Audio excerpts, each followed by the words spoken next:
So it's been about 144 hours with my new iPhone 16 Pro Max, and I've been gathering a bunch of my thoughts for my full review, including how I think Apple seemingly botched this year's Pro models, perhaps intentionally. But for this video, I wanted to touch on a couple of the major new features, including 4 wins and 3 fails.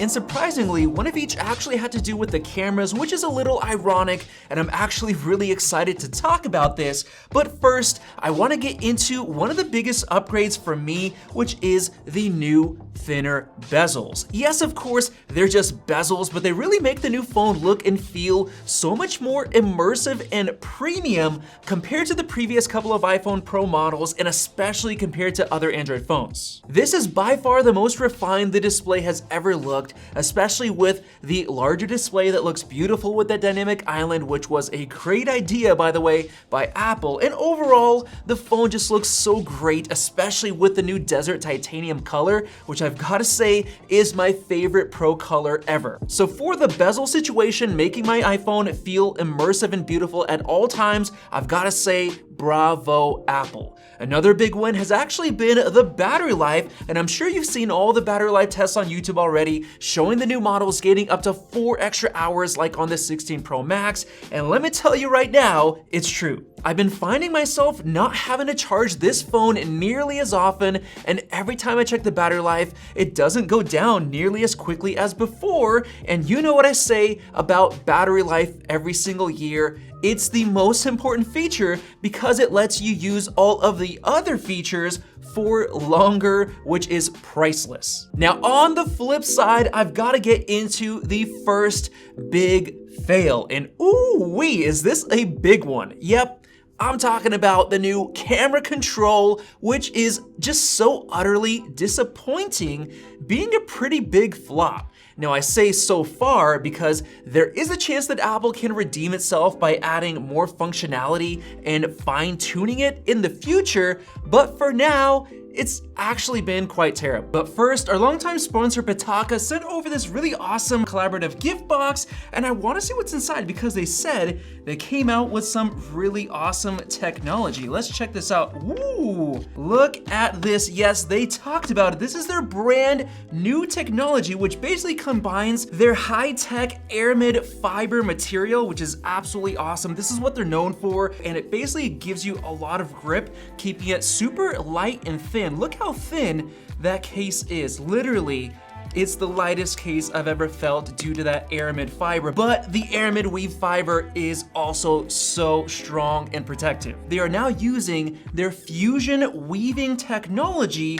to mix in some designs using their unique Lumentex material. Yes, this is actually glow in the dark. They of course have MagSafe magnets built in. Look at that, that looks sick. And wait a minute, what? Collaborative t-shirt? They also sent over a phone strap, cool little flashlight, an aramid fiber keychain, and some fun stickers. This is to replace the ones that Apple didn't give with their iPhone 16. And of course, they also have a bunch of different unique designs using their fusion weaving technology. So if you want to check out any of these Pitaka cases for your new iPhone, use the links down in the description below. The first time I tried it was this past weekend at the lake when we just finished doing some boating, and as I was walking up the docks, I wanted to snap a quick photo of the sunset, so I decided to use the fancy new camera control to do so, seeing as I only had one hand free. So I started trying to use it, and I found that it's just not that responsive, and the swiping gestures just seem stuttery and weird. And then trying to snap a photo just seemed like it kind of like shakes the phone because you have to press it, and then later I realized that it's actually quite bad for selfies because when you snap a photo, it introduces motion blur by clicking it. But the worst part of all was I actually started playing with it to see how a wide selfie shot would work, and I realized that Apple completely failed in terms of the camera control's location. They pushed it way too far up the side and away from the edge, at least on the 16 Pro Max, which is their best of the best flagship model, so that when you hold it with one hand like you do when you take a big group selfie, guess what? Your finger isn't anywhere near the camera control button. The only way to solve this is to hold it in a way that requires your hand to block part of the screen, which is super annoying for selfies.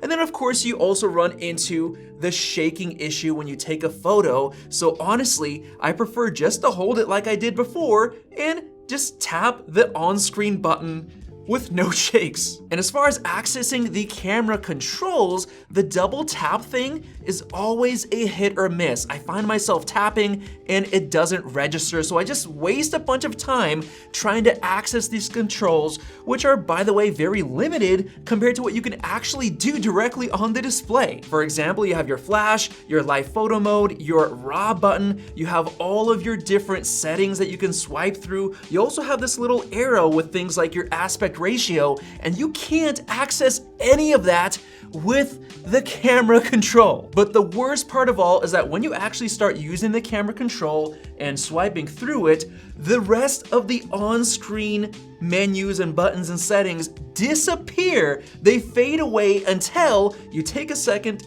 to stop and then they show up. That is so annoying because if you want to quickly change a setting, you don't have it on your screen. You have to wait a couple of seconds. So overall, I found more downsides than upsides, and I could honestly do everything I can do with the camera control using the on-screen controls, and I could actually do it more quickly, like adjusting the exposure by tapping and dragging down instead of fiddling through the camera control settings.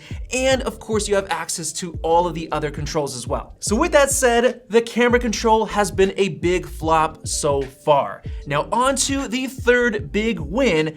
It's by far the upgraded thermal system, which has multiple big advantages. Last week, we completely tore down a new iPhone 16 Pro and got to see the brand new aluminum backing for the display, complete with some large graphene sheets that weren't there before, and we even tore open the logic board to get a good look at the new A18 Pro chip, which was just covered in thermal paste. By the way, if you want to watch that teardown video, I'm gonna leave a button in the end screen at the end of this video, but the major point is that the thermals have been greatly improved. In our ultimate comparison video, the stability score, which is the difference between the best loop score and the lowest loop score in the new Steel Nomad Light Gaming benchmark, improved from 48.6% to 75%, which is absolutely massive and by itself makes for the biggest real-world performance gain that we've seen in years. I mean, seriously, the lowest loop score was 2.3 times higher,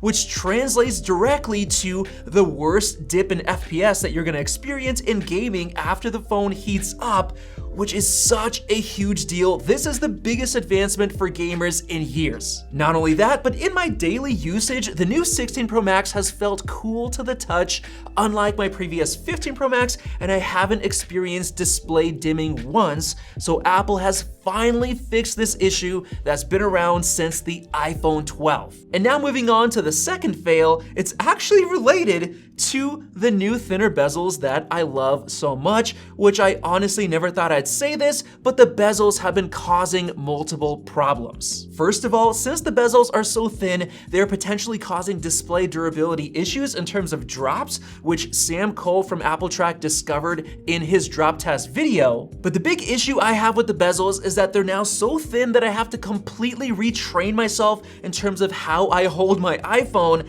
since now when I hold it like I used to, I find that just a little bit of my finger or palm now touches the edge of the display in the input area, just enough to make my phone think that I'm intentionally touching the edge, and my actual taps and swipes don't get registered properly all the time, or they have little glitches or stutters mid-scroll, or just generally issues with the display not responding because my skin is ever so slightly touching that thin bezel. Now, of course, Apple could be working on a fix right now, but it's really just been so annoying over the past week. Now, as for the fourth win, it's actually the cameras, because despite my disappointment with the lack of upgrades compared to last year, specifically with the 16 Pro model, which already had the 5x telephoto camera, we did a huge blind camera comparison the other day, and to my surprise, the iPhone 16 Pro Max destroyed the new Pixel 9 Pro XL,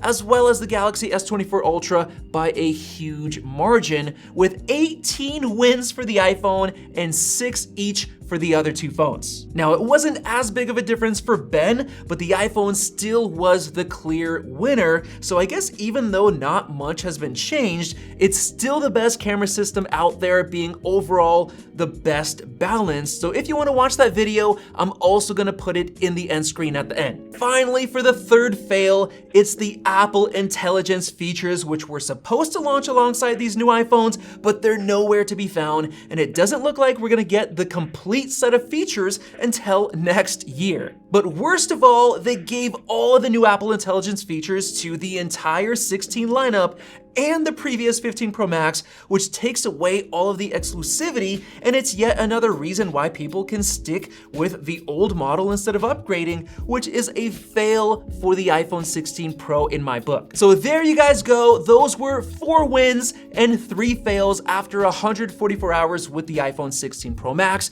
So definitely get subscribed for my full review and check out the teardown video and the blind camera comparison right over there. Thanks for watching, and we'll see you in the next video.